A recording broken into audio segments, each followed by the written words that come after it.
Sehr geehrte TeilnehmerInnen, herzlich willkommen zur Online-Schulung zur Schweregradeinschätzung der Fazialis-Parese aus UntersucherInnen-Sicht und zum Programm J-Auto-eFACE 2 am Fazialis-Nerv-Zentrum Jena.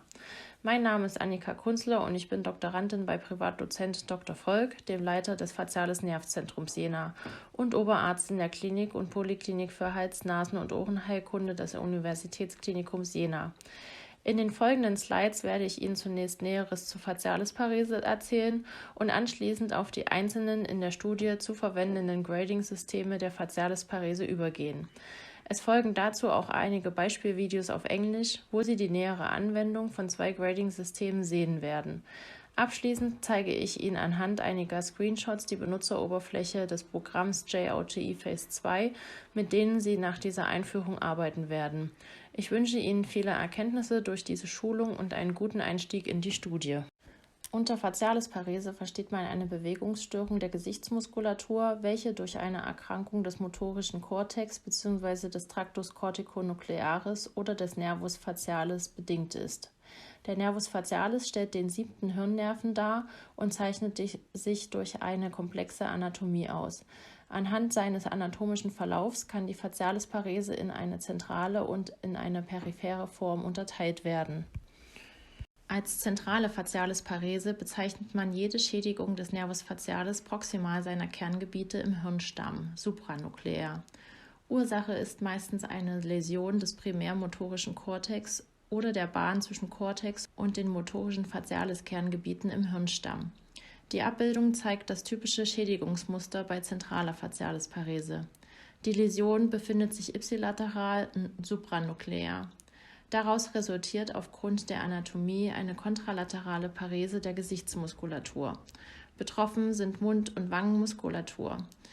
Lid- und Stirnmuskulatur sind nicht betroffen, da die Innervation der oberen Gesichtshälfte durch beide motorischen Großhirnhemisphären erfolgt.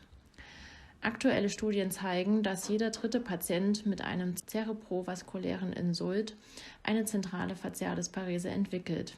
Neben einem Insult kommen etiologisch auch zentrale Raumforderungen und zerebrale neurodegenerative Erkrankungen wie zum Beispiel Multiple Sklerose als Ursache für eine zentrale Fazialis-Parese in Betracht. Die periphere Fazialis-Parese zeichnet sich im Gegensatz zur zentralen Form durch eine Schädigung des Nervus facialis innerhalb oder unterhalb seiner Kerngebiete aus. Infolgedessen kommt es bei einer vollständigen Beeinträchtigung des Nervus facialis zu Funktionsstörungen der gesamten mimischen Muskulatur der ipsilateralen Seite. Betrifft die Schädigung nicht den gesamten peripheren Nerv oder ist die Schädigung weit peripher gelegen, so kann das Schädigungsmuster auch inkomplett sein. Die akute periphere Fazialis-Parese ist mit einer Inzidenz von 25 bis 35 Fällen pro 100.000 Einwohner die häufigste Hirnnervenerkrankung. Ihre Ätiologie ist breit gefächert. Die idiopathische Fazialis-Parese ist mit 60 bis 75% die häufigste Form. Sie kann in jedem Alter vorkommen. Die höchste Inzidenz liegt zwischen 15 und 45 Jahren. Sie stellt eine Ausschlussdiagnose dar, da bei dieser Form keine konkrete Ursache für die Parese gefunden werden kann. Die Prognose der idiopathischen Fazialis-Parese ist gut. Bei 70% der Patienten bildet sich die Lähmung auch ohne Behandlung innerhalb der ersten 6 Monate vollständig zurück. Die traumatische Fazialis-Parese ist mit ca. 20% die zweithäufigste periphere Gesichtslähmung. Für die Traumatisierung des Nervus facialis können sowohl Gesichtsweichteilverletzungen als auch Schädelfrakturen, insbesondere im Bereich des Felsenbeins, ursächlich sein. Iatrogene Verletzungen, wie zum Beispiel im Rahmen von Tumoroperationen, werden ebenfalls zu dieser Kategorie gezählt. Die infektiöse Fazialis-Parese kann durch verschiedene Erreger verursacht werden. Häufig liegt eine virale Infektion mit dem Varicella-Zoster-Virus, kurz VZV, zugrunde und die Erkrankung imponiert als Herpes zoster oticus. Neben einer viralen Infektion kommt auch der bakteriellen Infektion mit dem Erreger Borrelia burgdorferi eine wichtige Bedeutung zu. Im Rahmen der durch einen Zeckenbiss verursachten Lyme-Borreliose kommt es zu einer peripheren Fazialis-Parese, welche bei einem Drittel der betroffenen Patienten sogar beidseitig auftritt. Weitere häufige Ursachen einer infektiösen Fazialis-Parese sind die Otitis media, das Guillain-Barré-Syndrom und die Mumps-Infektion. Bei den neoplastisch bedingten Fazialis-Paresen kann unterschieden werden, ob der Nervus facialis durch das Wachstum eines benignen oder malignen Tumors geschädigt wurde. Unter den malignen Prozessen müssen hierbei der maligne Parottis-Tumor sowie maligne Weichteiltumore im Bereich des Felsenbeins und der Meningen als Hauptursache genannt werden.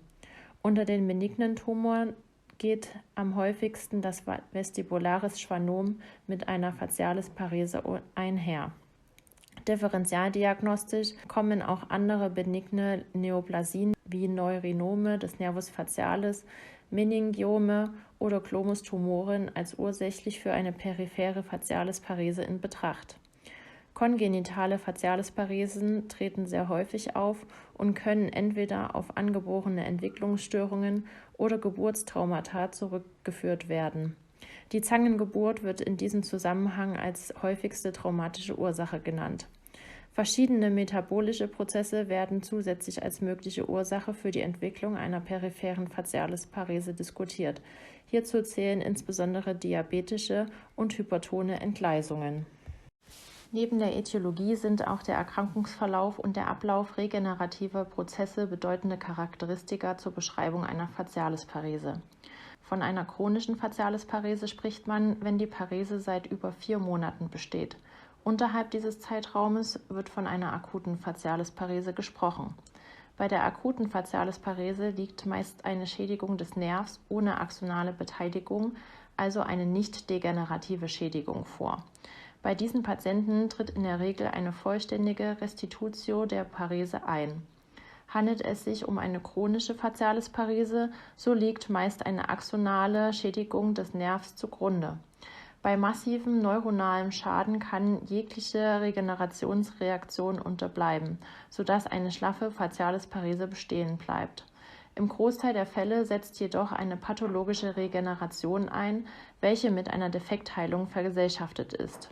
Dieser Zustand wird auch als postparalytisches Fazialis-Nerv-Zentrum bezeichnet. Das klinisch wichtigste Zeichen einer Defektheilung ist die Synkinesie. Sie ist dadurch gekennzeichnet, dass beim willkürlichen Bewegen eines mimischen Muskels eine weitere Gesichtspartie unwillkürlich mitbewegt wird. Ein typisches Beispiel ist das unwillkürliche Hochziehen des Mundwinkels beim Schließen der Augen oder umgekehrt, der ungewollte Lidschluss beim Lächeln. Die Autoparalyse stellt eine Sonderform der Synkinesie dar. Bei gleichzeitiger Aktivierung antagonistischer Gesichtsmuskeln heben sich hierbei die gegenseitigen Muskelaktionen auf und es ist keine Bewegung von außen sichtbar. Aufgrund des komplexen anatomischen Verlaufs des Nervus facialis und seiner Faseranteile können Läsionen an verschiedenen Stellen auftreten. Hieraus resultiert ein sehr variables Krankheitsbild ohne pathognomonisches Muster. Neben der Anamnese tritt die klinische Untersuchung mit Prüfung der mimischen Funktion daher maßgeblich zur Diagnose einer Fazialis-Parese bei. Zunächst wird der faziale Ruhetonus beurteilt. So werden gegebenenfalls ein Ektropium, Mundwinkeltiefstand oder eine verstrichene Nasolabialfalte offensichtlich. Im Seitenvergleich sollten nachfolgend die 6 wesentlichen mimischen Gesichtsbewegungen und somit die zugehörigen Nervenäste des Nervus facialis getestet werden. Stirnrunzeln, Augenschluss, Naserümpfen, Lippenspitzen, Mundwinkel nach unten ziehen und Zähne zeigen. Die Computertomographie und die Magnetresonanztomographie stellen die wichtigsten bildgebenden Verfahren dar, um den Verlauf des Nervus facialis sowie die umliegenden Weichteil- und Knochenstrukturen abzubilden. Weiteres wichtiges diagnostisches Verfahren in Bezug auf Ausprägung und Verlauf einer Fazialis-Parese ist neben der Sonographie insbesondere die EMG. Nach heutigem Kenntnisstand ist sie der Elektroneurographie überlegen, um Schädigung und Regeneration am Nervus facialis nachzuweisen. Um die komplexen motorischen Funktionsstörungen besser einschätzen zu können, wurden spezielle faciale Grading-Systeme entwickelt. Sie stellen heute einen entscheidenden Pfeiler in Diagnostik und Verlaufsbeurteilung der Fazialis-Parese dar. Ein hoher Grading-Wert zur Erstvorstellung bei neu aufgetretener Fazialis-Parese gilt als stark negativer prädiktiver Faktor. Das House-Bregman Grading System, kurz HB, wurde ursprünglich 1983 von J. House als praxisnahes Grading-System vorgestellt. Es ermöglicht eine allgemeine Beschreibung der fazialen Funktion durch gleichzeitiges Einschätzen von Schwere der Parese und sekundärem Defektheilungszustand. Das HB ist ein in 6 Schweregrade unterteiltes, ordinal skaliertes System. Grad 1 steht für eine normale Fazialis-Funktion, Grad 6 für eine totale Paralyse. Aufgrund seiner simplen Anwendbarkeit hat es sich innerhalb der vergangenen Jahrzehnte in den USA und Europa als eines der gebräuchlichsten fazialen Grading-Systeme im klinischen Alltag etabliert.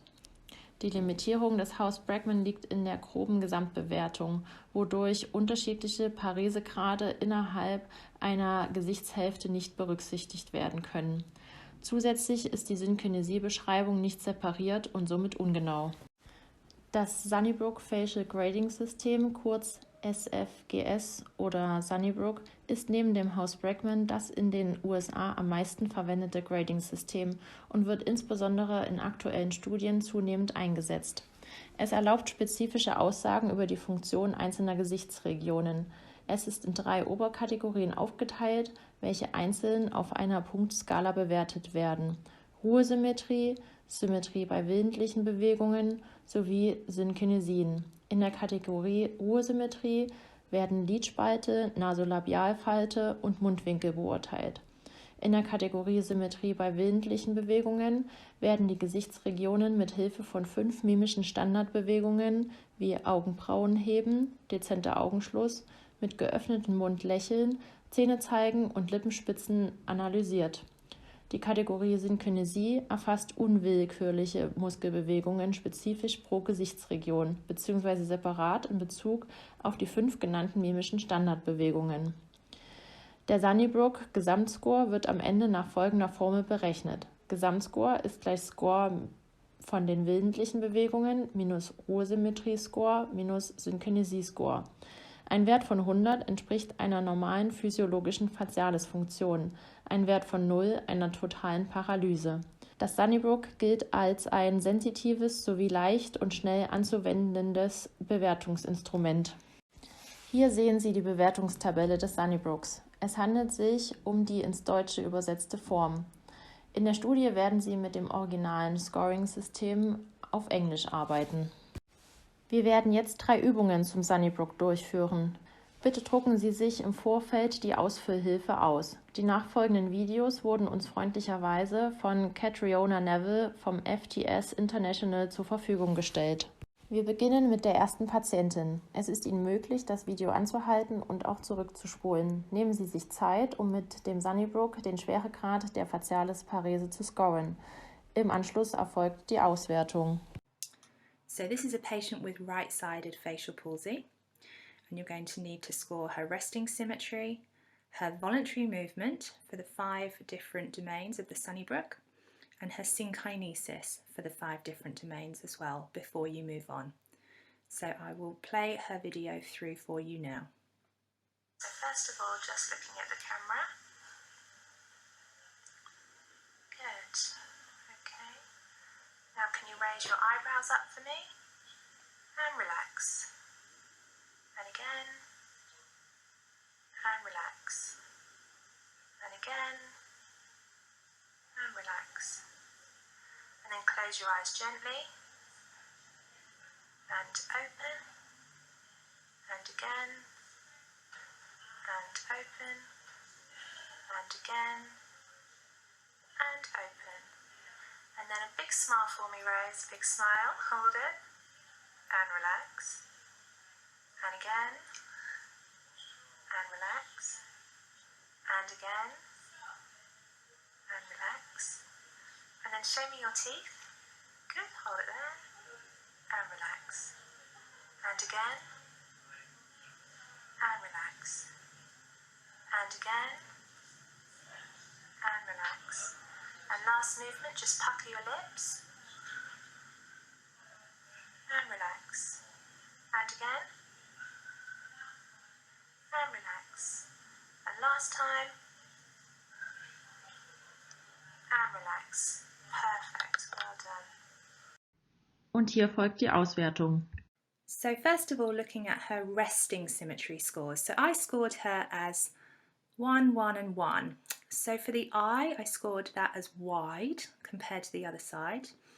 I found that the nasolabial fold was less pronounced than the unaffected side. As you can see here, it is visible, so it's not absent, but it is less pronounced. And the corner of the mouth is dropped in comparison to the unaffected side, so that scores her as 3 1s.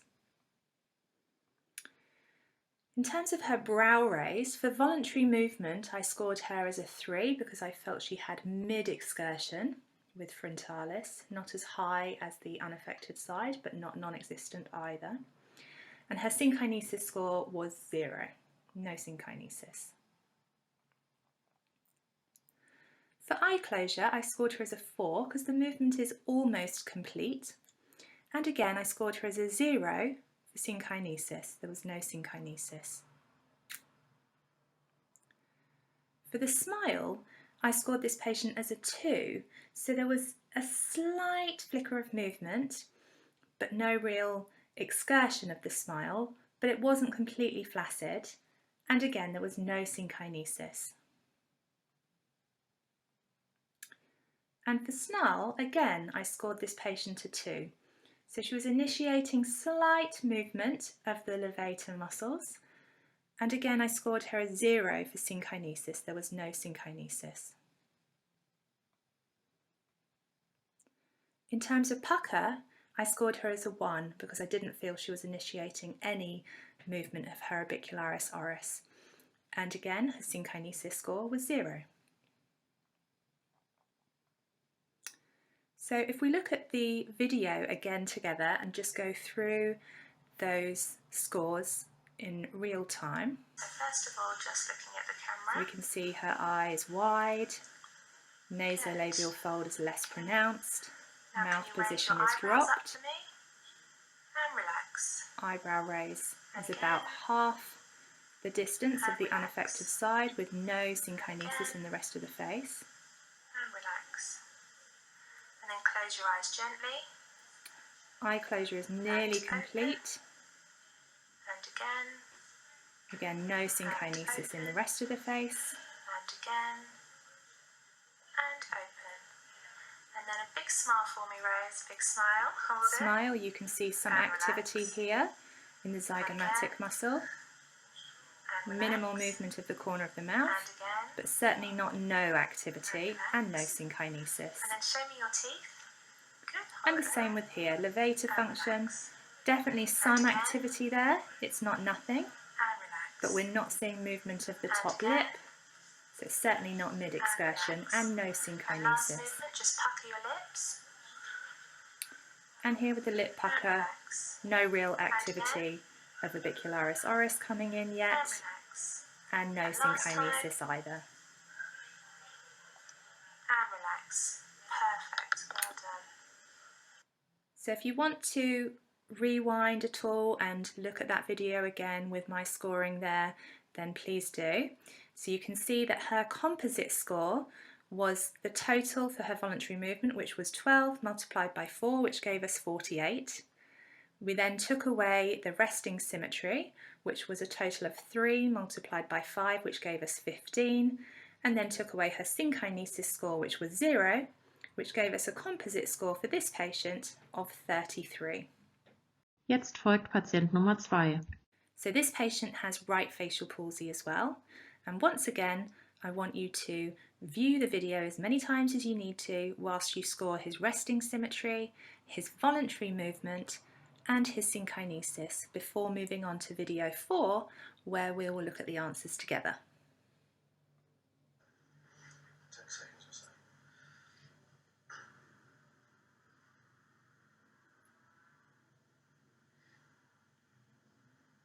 Okay, can you raise your eyebrows as high as you can, please? Okay, thank you. And again, please. Okay, thanks. And once more.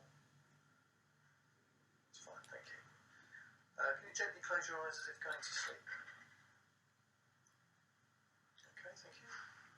And again, please. Okay, thanks. once more. Okay, thank you. Can you smile showing your teeth, please? Okay, thank you. And again. Okay, thanks. And once more. Okay, fine, thank you. Can you snarl so you show your top teeth and your bottom teeth? Oh, like that, yeah. Okay, thank you. And again. Okay, thank you. And once more. Okay, thank you. Can you pucker your lips as if whistling? Okay, thank you. And again. Okay. And once more. Okay, that's fine, thanks. Just relax again for 10 seconds or so. Und hier die Auswertung zu Patient Nummer 2. So for his resting symmetry, I've scored this patient as a 1 for his eye. So his eye is slightly more narrow on the affected side. I've scored his nasolabial fold as a 1 because it is slightly more pronounced on this side than the unaffected side. And I've scored his corner of his mouth as a 0. I would say it's slightly pulled back, but it's not particularly obvious, so I would err on the side of caution and score that as a 0 there. With his brow raise, I've scored that voluntary movement as a 3 because he has mid-excursion. And I've scored his synkinesis as a 2 because it's fairly obvious but not disfiguring. So you can see the main areas of synkinesis around the orbicularis oculi, levator muscles, the zygomatics, buccinator, and down into platysma. For eye closure, I've scored his voluntary movement as a 5. He's got full eye closure there. And his synkinesis I've just scored as a 1 because it's just mild. So you can see the main areas are the levators, the buccinator, and down into the platysma again. For the smile, I've scored his voluntary movement as 3 with mid-excursion. One of the key things I would point out on this gentleman's video is his huge amount of over-effort that he's putting into all his movements, which was definitely something that I'd be addressing in therapy. So we've scored his movement as a 3, and I've also scored his synkinesis as a 3 because it was both obvious and disfiguring in my opinion. So lots of areas of synkinesis here: frontalis, corrugator, orbicularis oculi, the nasalis muscle is synkinetic, buccinator, depressor, anguli oris, and then down into the platysma as well. So obvious and disfiguring synkinesis. In terms of snarl, I've scored him as a 3 for his movement again, so about mid-excursion of those levator muscles. And I've also scored his synkinesis as a 2 because I felt it was obvious but not disfiguring. Sometimes it can look disfiguring on snarl, but you have to remember that the contralateral side is also fairly disfigured naturally with smile. So you can see here the synkinesis in frontalis, corrugator, orbicularis oculi, buccinator, mentalis here, and then down into platysma. For pucker, I've scored his voluntary movement as a 4 because the movement's nearly complete. And his synkinesis I've scored as a 3 because it is quite obvious and disfiguring. In fact, his eye is completely closed on the affected side here, with synkinesis in frontalis, corrugator, depressor supercilii, levator muscles, buccinator, the mentalis muscle, and down in platysma as well. So if we look at the video together, we can see his eye is slightly more narrow on the affected side, nasolabial fold slightly more pronounced, but mouth position pretty much normal. As he raises the eyebrows, we can see we've got mid-excursion, but quite a lot of synkinesis going on down into platysma, levators, quite obvious. When he closes the eyes, he's got full closure there. And we can see just subtle synkinesis. Most obvious is through levator here, corner of the mouth, a bit down in the neck as well. Can you smile showing your teeth, please? So we've got huge overactivity on smile, but mid-excursion with lots of synkinesis going on, quite disfiguring around the eye. Can you snarl so you show your top teeth and your bottom teeth? On snarl, he's got fairly good activity of that levator. Again, massive overactivity, but you can see this synkinesis down in the neck, up in the forehead. Mentalis coming up. Can you pucker your lips as if whistling? Here we go, this is his pucker. So really good activity around orbicularis oris, but completely closed around the eye. Quite a lot of synkinesis through the neck, so really quite visible and disfiguring synkinesis. So we would score him overall with a voluntary movement score of 72. We'd add up these and multiply them by 4 to give us 72. We'd take away his resting symmetry score, which was 2 multiplied by 5, which is 10. And then take away his synkinesis score, which was 11, to give us a composite score of 53. Zuletzt Patientin Nummer 3 mit nachfolgender Auswertung. So if you're ready with your facial grading score, then I will play the video through, watch it as many times as you need to, and then move on to video 6 where we will look at the answers together. Just relax for 10 seconds or so, please.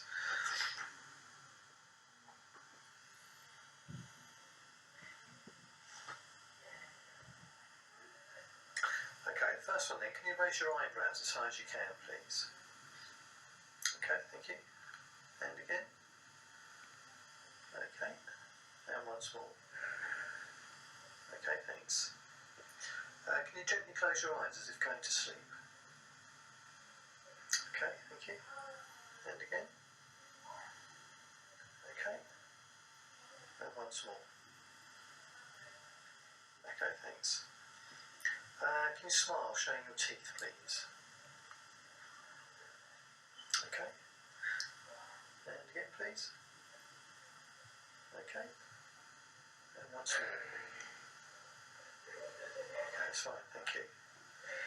Can you snarl so you show your top teeth and your bottom teeth, like that sort of thing? Yeah. Okay. And again. Okay, you're right. That snarling one always gets me because I can't actually think how you snarl even. Okay, just do one more for you. Okay, that's fine, thanks. Can you pucker your lips as if whistling? Okay, and again. Okay, and once more. Okay, that's fine, thank you. So just relax again for 10 seconds and then just to...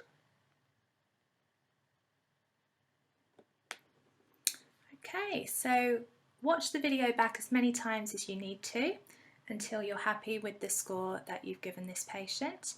And then when you're ready, move on to video 6 and we'll look at the answers together. Und hier die Auswertung. So for rest, I scored her as a 0 for the eye. I felt they were symmetrical. I scored her as a 1 for the nasolabial fold, which was slightly deeper on the affected right side, and a 0 for the corners of the mouth, which again was fairly symmetrical. Moving on to brow raise, I scored her voluntary movement as a 3, where she had mid-excursion. But her synkinesis I scored as a 2 because it was quite visible, but not too disfiguring. So you can see she had some synkinesis around the eye, around all the muscles of the cheek here, some synkinesis, interesting synkinesis around the nose, mentalis dimpling and platysma overactivity. So I scored that as a 2. For her gentle eye closure, she had full eye closure, so I scored that as a 5. And again, I scored her synkinesis as a 2 because it was obvious but not disfiguring.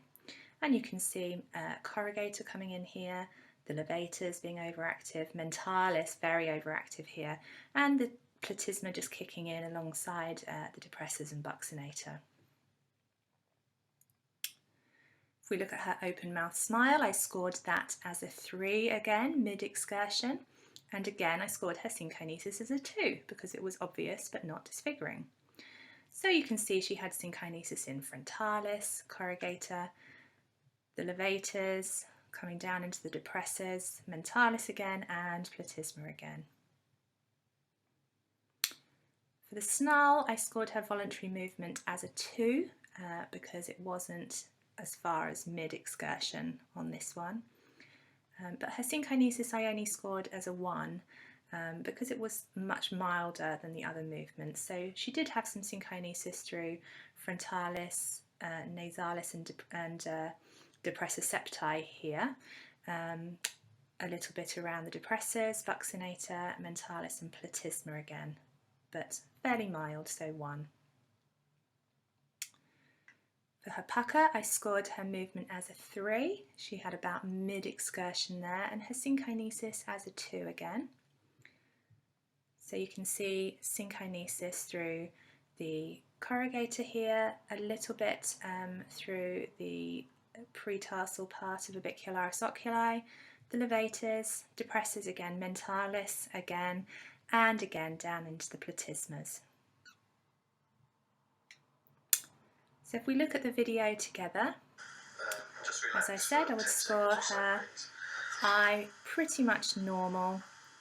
She may have a little bit of eyelid retraction possibly, but I'm scoring that as normal. Her nasolabial fold more pronounced, corner of the mouth equal. So brow raise. I gave her mid-excursion, but quite obvious synkinesis. Okay, thanks. Can you gently close your eyes as if going to sleep? Eye closure was full. Okay, thank you. Again, quite obvious synkinesis, particularly mentalis, platysma, nasolabial fold here. Okay, thanks. Can you smile, showing your teeth, please?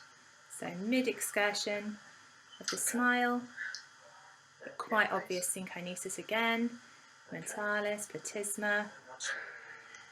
You can see that buccinator squeezing in, activity up in her forehead. Snarl, so you show your top teeth and your bottom teeth, like that sort of thing. And then you can see not much movement here with the snarl. Okay, you're right. And she laughs. That snarly one always gets me because I can't actually think how you snarl. Okay, just do one more for you. You can see the synkinesis, but much milder synkinesis on that movement. Can you pucker your lips as if whistling? And finally, pucker. You can see the corner of the mouth is really quite retracted, preventing that pucker from the synkinesis happening through probably buccinator and the depressors. So about a 3 with a synkinesis score of 2. So if you want to rewind and look at any of those movements again, now that you know the scores I've given, then please do. You can see her composite score is 50 with a voluntary movement score of 64, taking away her resting symmetry score of 5 and then her synkinesis score of 9 to give us a total of 50 there. Ein weiteres Grading-Instrument ist die Electronic Clinician Graded Facial Function Scale, kurz eFACE, und wurde im August 2015 von Banks und Kollegen an der Harvard Medical School in Boston veröffentlicht. eFACE besteht aus insgesamt 16 Skalen innerhalb einer visuellen Analogskala, mit deren Hilfe über 3 Kategorien die Statik, Dynamik und synkinetische Bewegungen betrachtet werden können. 0 Punkte entsprechen einer extremen Asymmetrie des statischen Gesichts, einer totalen Abstinenz der Dynamik sowie extremen Synkinesien. 100 Punkte sind als normal bzw. gesund definiert. Einige Skalen können über 100 hinausgehen bis 200 und zeigen damit statt einer hängenden Augenbraue eine pathologisch erhöhte Augenbraue. Hier sehen Sie die Benutzeroberfläche der eFACE-App, die iOS-Nutzern kostenpflichtig zur Verfügung gestellt wird. In der Studie werden Sie auch ein solches Reglersystem vorfinden. Es folgt jetzt ein Video zum eFACE. Hier wird das Rating mit den dazugehörigen Regeln erklärt. Auch hier besteht natürlich die Möglichkeit, das Video zu pausieren und sich zum Beispiel zwischendurch Notizen zu machen. Welcome to the eFACE tutorial. We use the eFACE program as a clinician-graded evaluation of facial function in patients with unilateral facial paralysis. So please make note before we start that this is not appropriate in bilateral situations. Now, when we talk about facial paralysis assessments, we talk about clinician-graded scales like House-Brackman and what we're going to present today. We talk about patient-reported outcomes. We talk about quantitative measures, and we also talk about layperson assessments. But we're really going to be focusing today on the easiest of these to employ, which is the clinician-graded scale. So the neat thing about the eFACE is that it is completely zonally based. So it looks at every relevant zone in the face. And the other thing that's very nice about it is it offers good static, dynamic, and synkinesis information for every patient or the same patient over time as their examination might change. So as a brief introduction to the program, what happens when you open your smartphone or your tablet or your desktop or laptop is that a screen like this appears. And it's got 5 static parameters, 7 dynamic parameters, and 4 synkinesis parameters that it asks you to evaluate. Now, the default position for every one of these is where the blue dot is, which is normal, which is set at 100. So the brow, for example, at rest would be normal right there, and you can move it down towards the tonic side, or you can move it up towards the paradoxically hyperelevated side. You can do the same with the palpebral fissure width. So you could start widened, and then as the patient develops synkinesis, the dot can move toward the narrowed state. Likewise, for the dynamic parameters, if you're looking specifically at brow elevation, it starts at normal elevation, meaning matches the other side. But if the patient only has mild brow elevation or no brow elevation, you can stop the blue dot there. Now, as part of this tutorial, we want to help people define the extremes of every one of these conditions so that they have a better sense of where to drag the bar.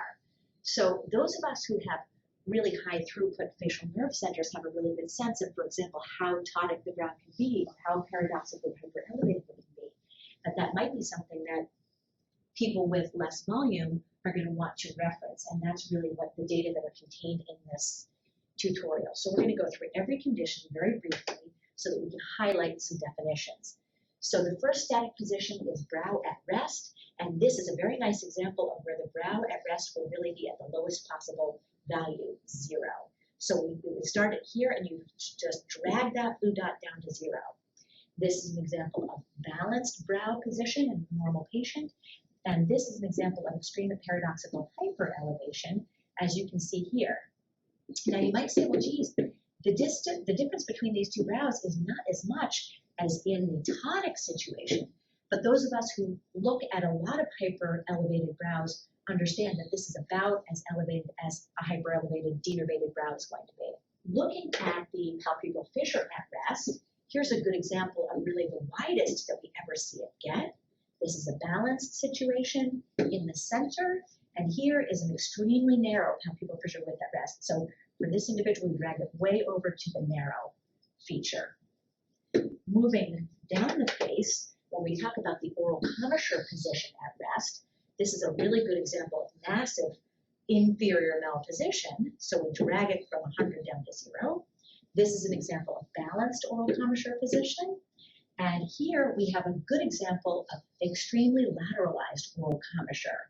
So all the way over at the extreme of lateral or superior malposition. That's following facial reanimation with over-lateralization of the situation. For nasolabial fold orientation, which we consider separately from the nasolabial fold depth, you can see here that we have a very vertically oriented nasolabial fold compared with the healthy side, and that would be represented by dragging this down to the vertical point. Here, the nasolabial folds are balanced, and in this situation, you can sort of envision the nasolabial fold in that direction compared with the normal. This is extremely horizontally malpositioned, like that. Moving down, you can see that the nasolabial fold depth, which I think is important to consider separately, can also show us a spectrum of pathology. For example, in this individual, it's completely effaced. Here, it's balanced.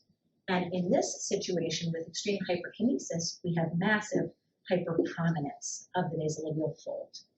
Now we're moving into the dynamic parameters. First, we start at the top, brow elevation, attempts at brow raising. Here, there is no movement, and you can appreciate this when you're either in front of the patient or looking at their video. There's no upward movement. She gets a 0.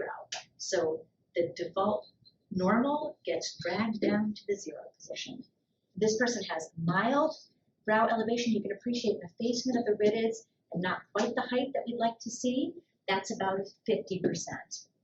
In this situation, we've got symmetry of the brow height and depth of the iridids, and we call that normal. So looking at gentle eye closure, we can have totally incomplete eye closure with gentle effort manifested in this patient. You can have about 50% of complete eye closure here, and here we have complete eye closure. So this blue dot would not move from its default location. When we ask for full or tight eye closure, this individual, you can appreciate, is giving us full effort, and there's still absolutely no narrowing of that palpebral fissure width. That's going to go all the way to 0. Incomplete eye closure with full effort. Here we have about a 50% closure, and here we achieve complete eye closure. So this remains at the default normal position. In this situation, oral commissure movement with smiling, we've got a situation in which this patient has absolutely no movement. So we toggle from 100% all the way down to 0. Here we've got modest commissure excursion, but about 50% of the normal excursion. Again, this is done by eye. And here we've got balanced excursion, and this person gets a normal score. We also look at the nasolabial fold depth with smiling. Here, with smiling, we see total effacement of the nasolabial fold. Here we see balanced nasolabial folds. And here, with smiling, we have this massive hyperprominence of the nasolabial fold. That's about the worst it can get. In this situation, looking at nasolabial fold orientation with smiling, we've got very vertically oriented nasolabial fold with smiling. In this situation, that gets a 0. Here we have balanced nasolabial fold orientation with smiling. And in this example, we see this real horizontal orientation following free gracilis transfer with a lateral inset that really can distort that nasolabial fold orientation. It's important to note that some of these parameters can move on both sides of normal, and so the scale on those is changed from 1 to 200 instead of 1 to 100. Now, what happens when the mathematical computation of score occurs is that the absolute value of the distance from this normal point is actually considered in the computation. Okay, looking at lower lip movement with making the sound E.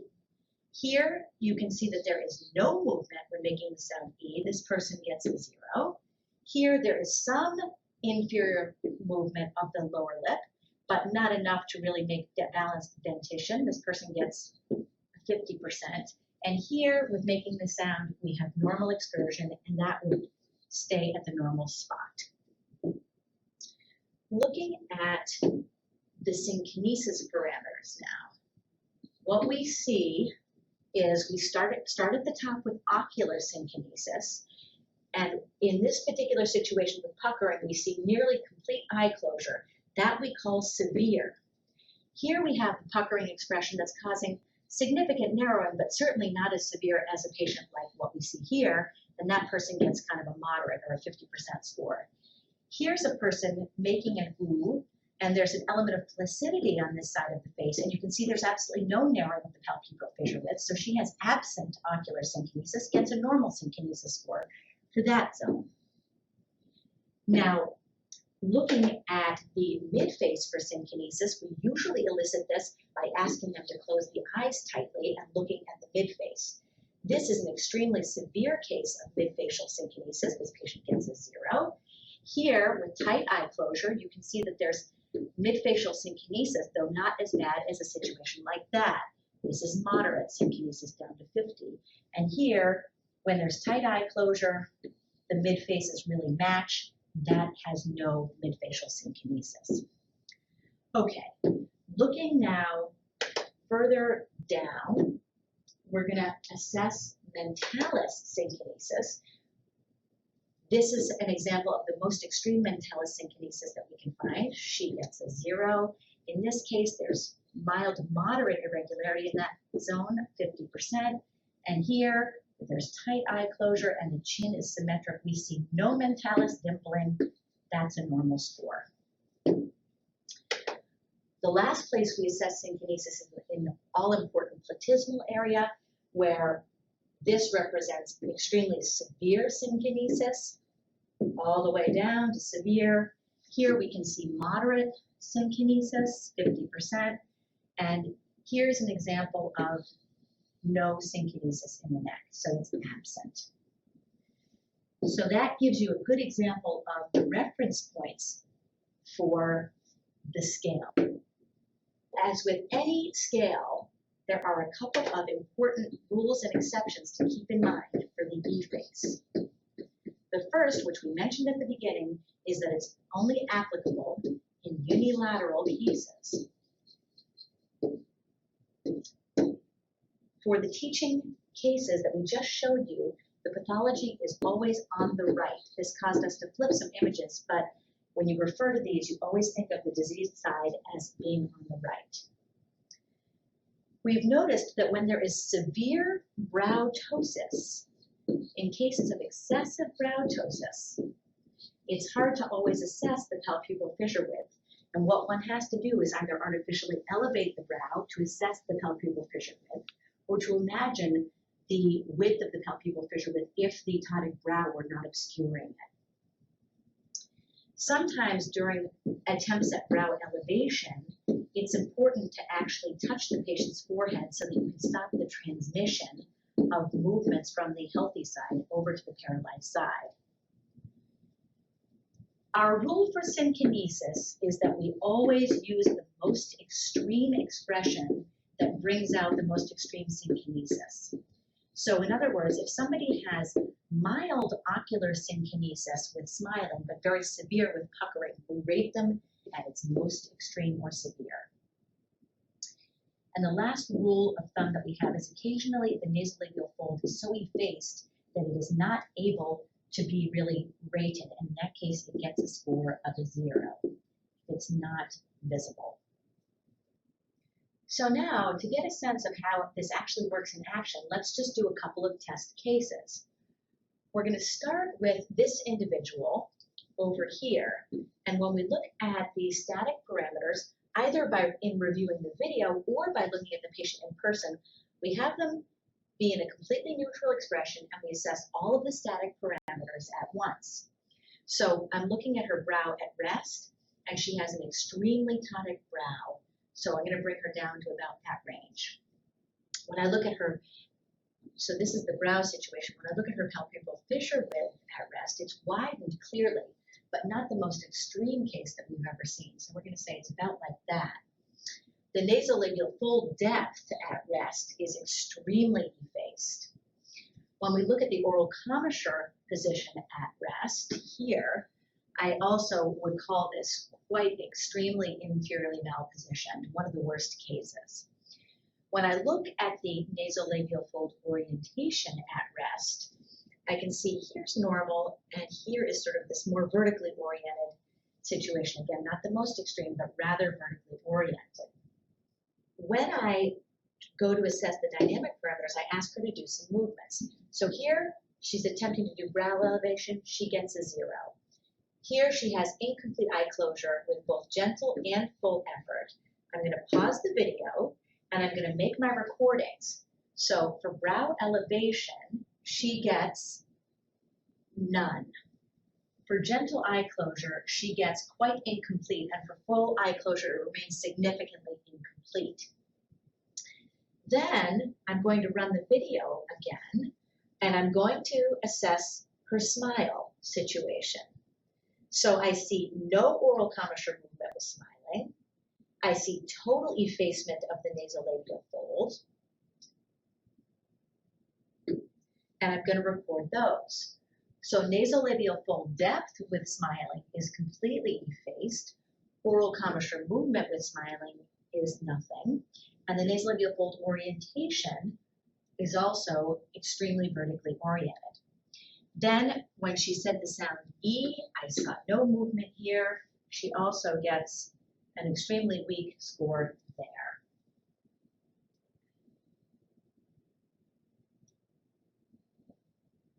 when I look at those synkinesis parameters, what I am trying to get a sense of is ocular synkinesis with mid-facial movements. She's counting to 3. She's saying happy birthday using the plosives. I see no synkinesis there. She essentially, because she's in the flaccid state, has no ocular synkinesis, no mid-facial synkinesis, no platysmal or mentalis synkinesis. Now, sometimes we do need to have them run through movements again to really be accurate about that. So once I hit view results, I get some good graphic outputs for the static 5 categories: resting brow, palpebral fissure at rest, nasolabial fold orientation and depth, and the oral commissure at rest. So the total static score is 29, remembering that 100 is normal. The dynamic score is, again, only 16 out of 100. Okay, so very poor score. Notice it's not 0 because even if there's some gravity-based attempts at ocular closure, those get recorded here. So you can see that you've got nice 7 outputs for the dynamic score, and then moving to the synkinesis score, she has a normal score, 100 out of 100, because she has not developed synkinesis. Now, if we consider a different scenario where we have more of a frozen face, we're going to start by looking at the face at rest, and we're going to assess the static parameters. So as I look at this face, pathology is on this side. I'm looking at the brow at rest, and she has very slight brow ptosis at rest. Not impressive, but just slight brow ptosis. Oops. Just slight. When I look at the palpebral fissure width, I can see that it's narrowed with respect to the other side.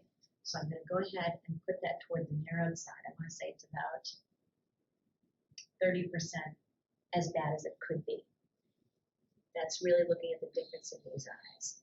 When I look at the nasolabial fold depth at rest, it's very slightly hyperprominent compared with this side, but not super discernible. So that's going to go toward the hyperprominent side, but not by much. When I look at the oral commissure, I can see it's slightly pulled upward, slightly laterally malpositioned. So I'm going to go ahead and give her that penalty. When I look at the nasolabial fold orientation, I feel like if this is the healthy side, this is the disease side, it's very slightly vertically oriented. I sort of draw a midline, and I look at this vector versus this vector, and I can tell it's very slightly vertically oriented. I'm going to go ahead and indicate that, and then I'm going to move down to the dynamic parameters.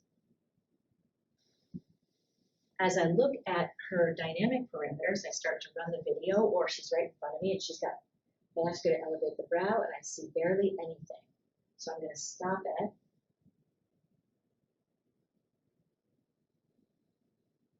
And I'm going to rate that brow elevation as very minimal.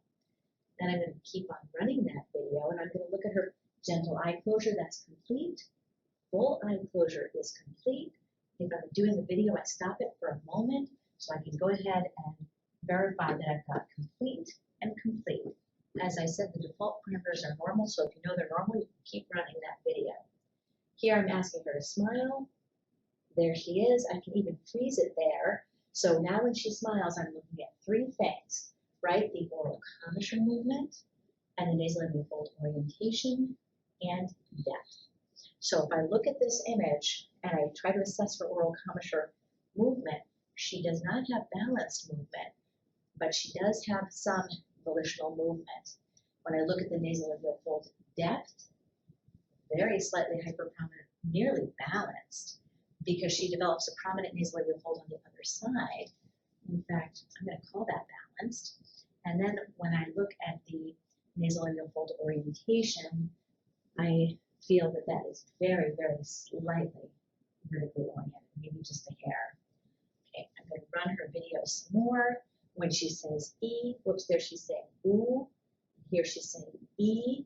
That gives me a sense of the lower lip. You can see an extremely disfiguring segment of her examination, so she's going to get a big penalty on the lower lip movement. Now I'm going to move down to synkinesis parameters. And I can already see that she has massive Mentalis dimpling with that movement. I can see that when she counts to 3, she has narrowing of the palpebral fissure width here. Let's look at that again. We can run the whole video and we can just look for synkinesis.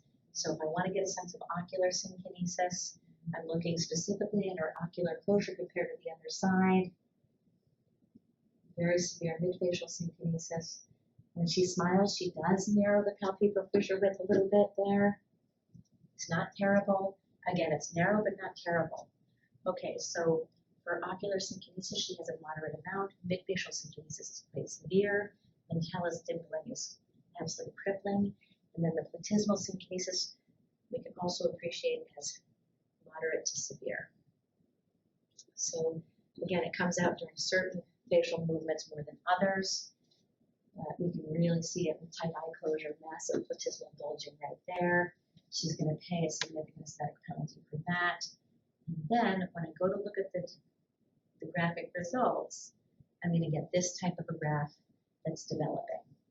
So the static score is 78, but as we look at the dynamic score, we're still a low score of about 65. Keep in mind these are out of 100. Now the synkinesis score is really quite low in this patient at 25, probably her dominant problem. It's worth noting that there is